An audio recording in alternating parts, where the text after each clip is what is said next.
Yo guys, what's up? Tiger here. For today's Tiger's Reading Corner, I would like to read the first chapter of this book that I got. It was the May 2019 Book of the Month that I chose. If you don't know Book of the Month, every month they offer you 5 hand-picked books that people that work there have picked out because they're interested in them or they think they're really good books. And so far, I've been involved in Book of the Month for 4 or 5 months now. Every single book has been absolutely amazing. It's been interesting to read, and I'm really glad that I enrolled. Right now, I don't have a book for this month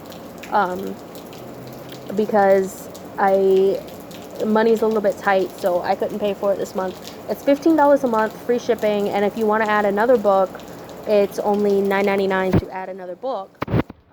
And no, I am not sponsored. I wish I was sponsored, but no.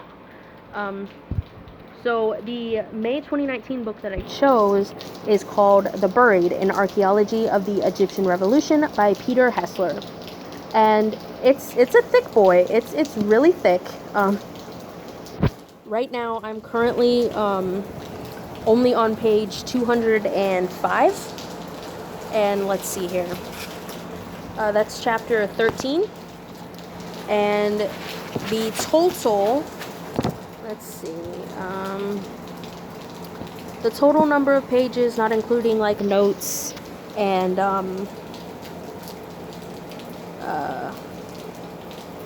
acknowledgments and all that, there's a total of 430 pages and 27 chapters. So it's a thick boy. It's going to take some time to read, especially if you don't have time to just sit down and read every single day. But so far, this book is really interesting to me. I'm interested in history, okay? Let's talk about this for a second. I'm interested in history, but history is boring to me. The way that most people, they just lay down the facts, just straight up lay down the facts, and it's really boring and it's repetitive, and it's hard for me to read or listen to. But Peter Hessler, he has a way about writing it. He doesn't just write down the history, he writes down his personal experiences, and because he was there when all this was happening. He's a journalist, and he and his wife and kids moved to Egypt from China, and they were there, they were experiencing it, they were learning Arabic, and so he puts on his personal spin on it, and it's not boring. Like, he's telling the history, he's laying out the facts, but he does it in a way that's not boring. He does it in a way that doesn't put you to sleep, and it's interesting, and it's a really good read, and I'm really glad I took the chance on this book. I've always been interested in Egypt, and it's not like ancient history. It does talk about some of the ancient stuff like you see in chapter 1, but most of it is about the revolution, which happened, I believe, around 2011, 2012. So it's a fairly recent book, recent history. I mean, it's a good book, and I recommend reading it if you like history, if you're interested in Egyptian culture, or if you just want something that's really good to read, because it's a good book. And every book that they've chosen for the Book of the Month, they've all been good books. I've been really impressed and really happy. Most of them are really thick, not like really thick, but like thick, because they're hardcover, they're big books, but this one especially is a thick boy. So it will take time to read, but it's worth it. And let me just say, I don't speak Arabic. I did look up some of the pronunciations, but I'm American. I don't speak Arabic or any other languages, so my pronunciations may be off. They may be completely wrong. I did my best. So hopefully that's okay. And I realized that I've said about like 30 times in this introduction. So also, yeah, I said it again. I don't even realize I'm saying oh my god. I'm gonna start shocking myself every time I say Anyway, I'm sitting outside and I'm recording the audio on my phone because that's all I have. So the audio quality may not be the best. And it's raining outside and it's been going from like light rain to heavy rain. There's been a couple cars that have gone by. There's been some thunder. I tried to pause the recording when that happened. Hopefully it's not that intrusive. It's not that bad. Hopefully you enjoy this. Hopefully you give Peter Hessler a try and this book a try. I will leave some links in the description for the Goodreads page for this book. And also I'll leave Book of the Month because it's definitely a good, if you want to read more, if you want to get into books, it's delivered every month. And if you don't like the selections for that month, you can skip and it'll roll over. And they recently added like rewards programs, like those little stamp cards that you get like when you go to a coffee shop or a 7-Eleven, and every time you go they stamp it, and then when you get like so many stamps you get like free stuff. That's what they've added to Book of the Month. So you get a book, every time you get a book you get a little stamp, and when that stamp card is filled out you get some goodies. So it's worth checking out. They're all hardcover books. Shipping is free. Blah, blah, blah. But yeah, I'll leave links for Book of the Month. And I think Peter Hessler has a website, so I'll leave that too. I'll leave the Goodreads link and maybe Books A Million and, let's see, Barnes & Noble links to buy the book. Maybe I should put Amazon too. Oh, I'll figure it out when I upload it. So I hope you enjoy this.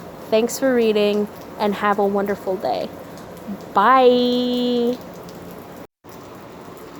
On January 25th, 2011, on the first day of the Egyptian Arab Spring, nothing happened in Abydos. There were no demonstrations, no crowds, and no problems for the police. By that point in the winter excavation season, only one unusual incident had occurred. Earlier that month, a team of archaeologists from Brown University had uncovered a hole that contained two small bronze statues of Osiris, a small stone statue of the god Horus in child form, and exactly 300 bronze coins. The archaeologists had been excavating a series of tombs that had been looted thoroughly during antiquity, and they had neither expected nor hoped to find such relics. For Laurel Bestock, who was directing the dig, the immediate reaction was mixed. Along with the thrill of discovery, she felt a wave of nervousness, because now the team had to deal with more intense issues of security and bureaucracy. The local police contacted their superiors, and an official from the Egyptian Ministry of Antiquities arrived. There was a great deal of paperwork to be filled out. Over a period of days, Bestock and the others worked long hours, and they painstakingly cleaned, measured, and photographed each of the coins and statues. Then everything was transported to Sohag, the capital of the region. The artifacts were locked in a wooden box that was placed in the back of a pickup truck and escorted by half a dozen policemen armed with rifles. The objects themselves weren't especially valuable. None of the statues was taller than 10 inches, which made the departing procession, the truck, the police, the guns, slightly comical. The coins dated to the mid-Ptolemaic period between the 3rd and 2nd centuries BC, which is late by the standards of Egyptology. For the archaeologist, the true value of the discovery was its context, because the relics appeared to have been interred as part of some ancient ritual. But this wasn't what people would talk about in the surrounding villages, where the alchemy of rumor was bound to transform the coins from bronze to gold and the statues from modern pieces to relics as valuable as Tutankhamun's funerary mask. The worst-case scenario would be for such a discovery to be followed by some breakdown in civil order, but there was no reason to expect that this might occur. President Hosni Mubarak had ruled Egypt for almost 30 years, and protests in the capital rarely affected remote parts of the country. On January 26, 2011, the second day of the Egyptian Arab Spring, nothing happened in Abydos. The archaeologists had been working to the west of the local settlements, in an ancient necropolis that villagers refer to as Al-Madfuna, the Buried. The Buried contains the earliest known royal graves in Egypt, and it's also home to one of the oldest standing mud brick buildings in the world. This structure dates to around 2660 BC, with nearly 40-foot high walls that form a massive rectangular enclosure. Nobody is certain of its original purpose. The local Arabic name, Shunet al-Zabib, storehouse of raisins, is another mystery. At various times, people have speculated that it was once a depot for goods or animals. Auguste Mariette, a French archaeologist who worked here in the middle of the 19th century, suggested without citing any evidence that the structure had been a sort of police station. This theory seems to have been a projection of Mariette's concerns about looting, which has been a problem in Abydos for approximately 5,000 years. On January 28, 2011, in Cairo, on the fourth day of the Egyptian Arab Spring, tens of thousands of people gathered in Tahrir Square, and somebody set fire to the nearby headquarters of Mubarak's National Democratic Party. In Abydos, the team from Brown University had already returned home, and now another group of archaeologists had arrived from the Institute of Fine Arts at New York University. This group was restoring parts of the Shunet al-Zabib, or the Shuna, as the structure is usually called. The NYU team was led by an archaeologist named Matthew Adams. He was 48 years old, and he had the well-cooked appearance of any Westerner who has spent a career in the Sahara. His ears and cheeks were red, and the shadow of his shirt line had been permanently burned into his chest and neck, a V-shaped hieroglyph that means Egyptologist. Adams' career in Abydos represented an exact parallel with the span of the Mubarak regime. The American first worked in the necropolis in the fall of 1981 as an undergraduate intern. That October, shortly after the archaeological season started, President Anwar Sadat was assassinated during a military parade in Cairo. After the assassination, Mubarak was elevated from vice president to the highest office, and the capital remained stable. Other than an increased police presence, there was no noticeable impact on Abydos. As an intern, Adams was assigned the lowly task of sorting thousands of pieces of ancient pottery. He still recalled the autumn of Sadat's assassination as the most tedious season he ever spent in Egypt. This experience influenced Adams' response to the early Tahrir protest. When NYU administrators began to talk about evacuating the team, Adams resisted. He knew that looting would be much more likely if the foreigners left the dig house where they resided in the necropolis. But on February 1, 2011, at least 200,000 people gathered on Tahrir. Police were abandoning their posts across the country, and mobs had overrun a number of prisons. At the Wadi al-Natron prison in the desert northwest of Cairo, attackers had freed hundreds of criminals, political prisoners, and Islamists, including a leader of the Muslim Brotherhood named Mohammed Morsi. After the prison breaks, Adams decided to evacuate. It took 3 days to arrange a charter plane that would transport the team directly from Luxor to Athens. On the way to the airport, the archaeologists tried to organize a McDonald's run, but one effect of the revolution was that the Luxor franchise had run out of meat. Within hours of the foreigners' departure, looters appeared in the Buried. The dig house employed private guards who typically called the authorities if there was a serious problem, but now the police didn't respond. The guards chased off the first thieves, and a few hours later, at 2 o'clock in the morning, a larger band of men arrived. Their faces were covered by masks, and they carried tools for excavation. They confronted the guards, warning them that they would be killed if they didn't abandon the site. The dig house was managed by Ahmed Ragab. He was nearly 40 years old, a calm, capable man who came from Aswan in the far south.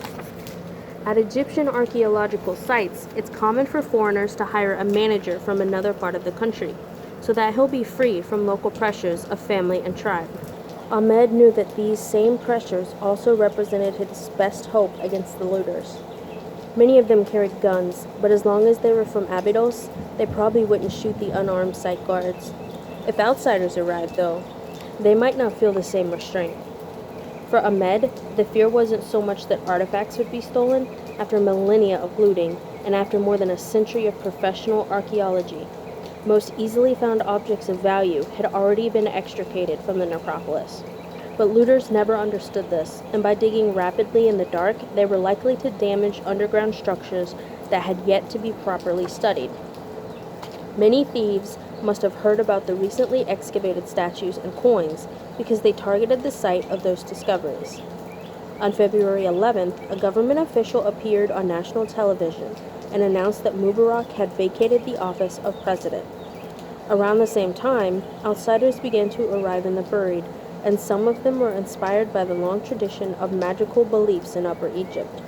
One evening, the guards caught and interrogated a young looter who had come from Naga Hammadi, a town more than an hour to the south. The young man said that a sheikh in his village had performed a divination and declared that treasure could be found in Abydos. Ahmed tried to contact the police, but they remained unresponsive, so the guards released the looter. In addition to having management skills, Ahmed was good with a hammer and a saw. He decided there was one last thing he could do to defend the site.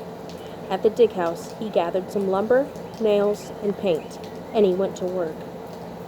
The ancient Egyptians first divided their land into upper and lower, a classification that confuses moderns who orient themselves by the compass rather than the river. South is up, north is down. The imagination has to be recalibrated in this part of the country. Even the most basic terms of the landscape are difficult to grasp. In Upper Egypt, the Nile has carved a deep gorge into the North African plateau, and 30 million people make their homes here, more than the combined population of Lebanon, Jordan, Israel, and Libya. But all of these Upper Egyptians are concentrated into a valley that in many places is less than 10 miles wide. This band of green, like an oasis stretched thin, is surrounded by a desert so large that it seems galactic. At Abydos, if you start at the banks of the Nile and head due west, the next river you encounter will be in southern Florida. The buried represents the first step into this vast emptiness. It sits on a broad shelf just above the cultivation, where the transition from soil to sand is as abrupt as a border drawn onto a map. There are no villages in the necropolis, and virtually nothing grows there. The expanse of sand and rubble continues for most of a mile to the western wall of the gorge. This cliff rises 500 feet, and it's broken by a single wadi, or canyon, that winds up to the North African plateau. In ancient times, this wadi was believed to be the entrance to the afterlife. Souls followed the canyon to the mysteries of the setting sun. The first line of kings who unified Egypt built their tombs near the mouth of the wadi. The earliest known written words in Egypt, which date to around 3300 BC, were discovered in these graves. The hieroglyphs were inscribed into labels made of ivory because in those days, elephants still roamed the Egyptian highlands. By the beginning of the first dynasty, around 3000 BC, kings were already ruling from near present-day Cairo, where it was easier to control both Upper and Lower Egypt. But they returned to construct tombs and carry out rituals in Abydos, which is believed to have been their ancestral homeland. Eventually, the necropolis became a pilgrimage site, with people coming from all over Egypt to participate in a festival to the god Osiris that was held annually for more than a millennium. Ancient Egyptians called this place the Terrace of the Great God. It was isolated but accessible, mysterious but visible, lifeless but animated with the royal and the divine. Matthew Adams describes it as a kind of theater. The buried is the stage, the cliffs are the backdrop, the villages are the audience, and the first actors to step upon the stage were the kings who defined the essence of political power. The week that Mubarak was forced from office, Ahmed constructed a large rectangular wooden box in the dig house yard. The box was 13 feet long and 6 feet high, with a bottom that was left open except for a series of interior struts. The side was smooth. Ahmed painted the box a dark blue-black color. One group of looters was so emboldened that they drove a bulldozer into the buried. The remains of the last Egyptian royal pyramid are located here, on the southern end of the site, and the bulldozer thieves excavated a 10-foot deep trench in front of the ruined monument.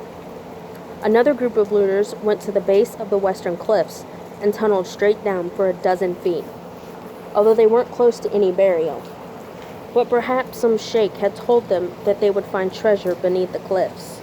Balyana, the local district center, is about 6 miles east of Abydos, and Ahmed went there to purchase a rooftop rack of fake police flashers.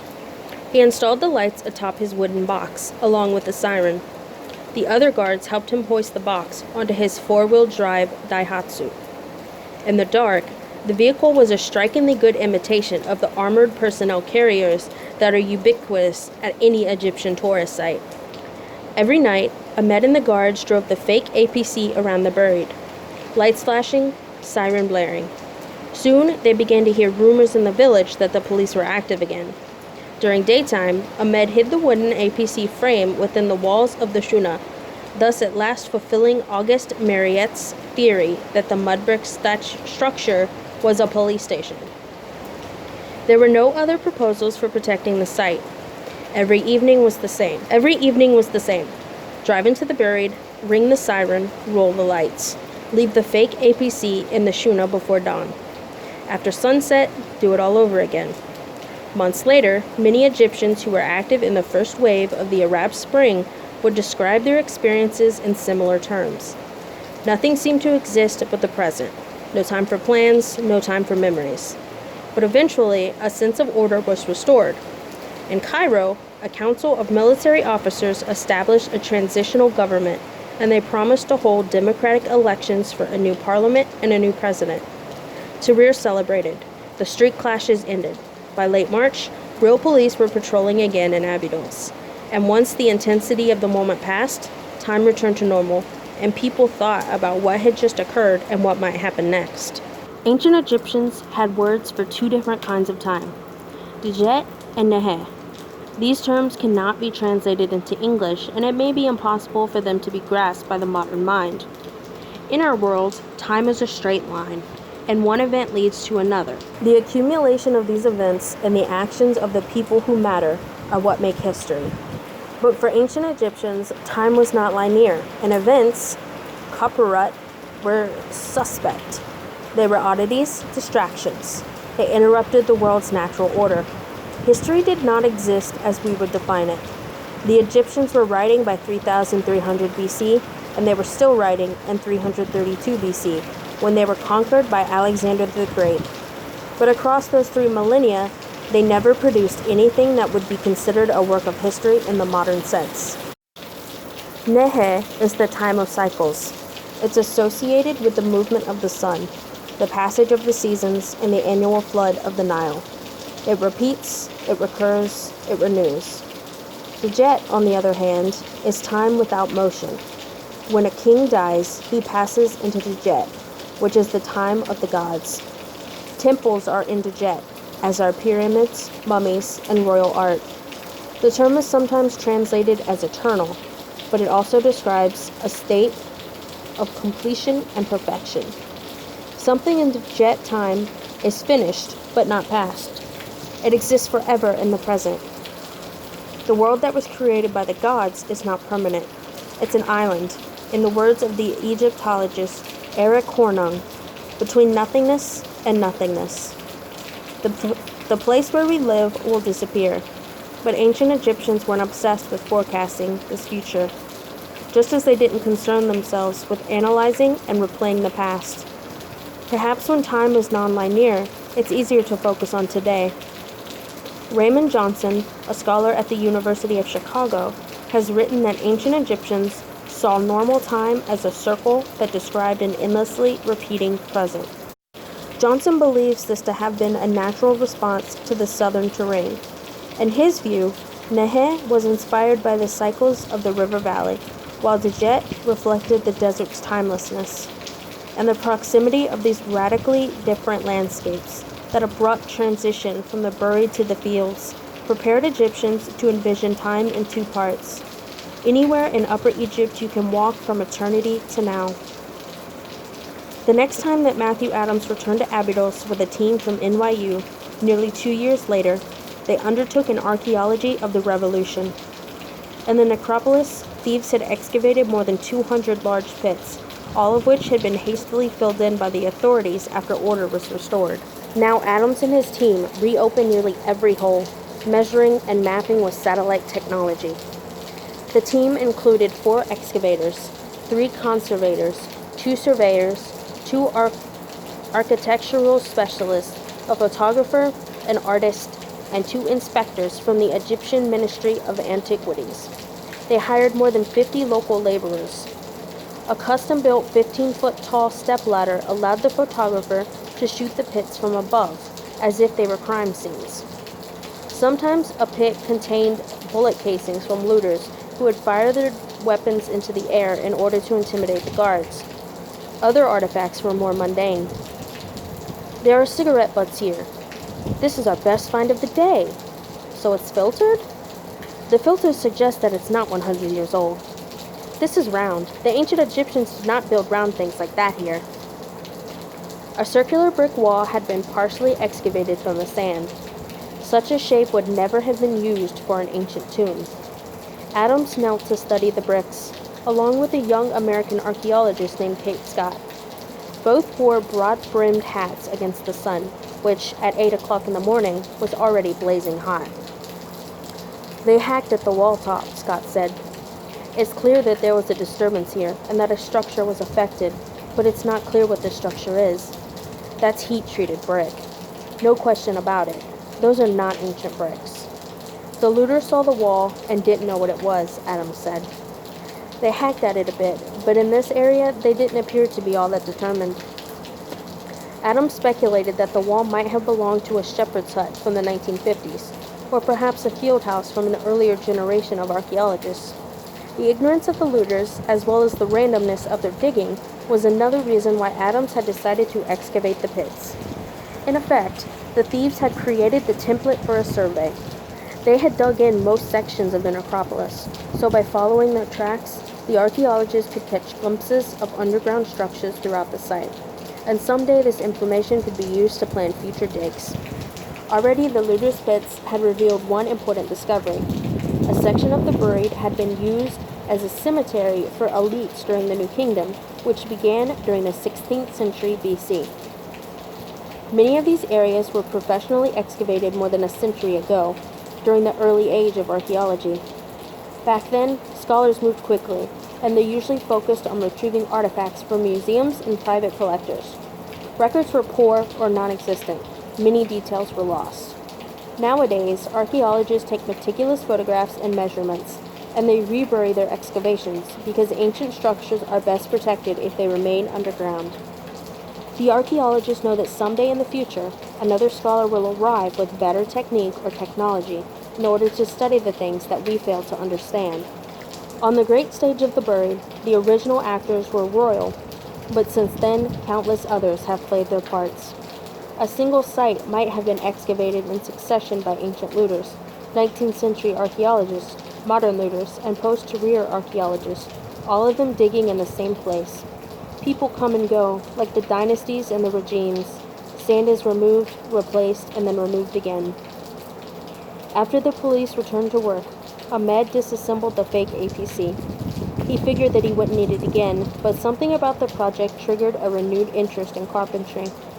One year, when Matthew Adams arrived at the dig house, he was pleasantly surprised to find 2 new beds and 2 new closets, all of them beautifully handmade. The early experience of the revolution changed Ahmed's routines in other ways. During one of the calmer periods of the Arab Spring, he returned to Bilyana, where he visited the appropriate government offices, filled out the necessary paperwork, and was granted permission to purchase and carry a handgun.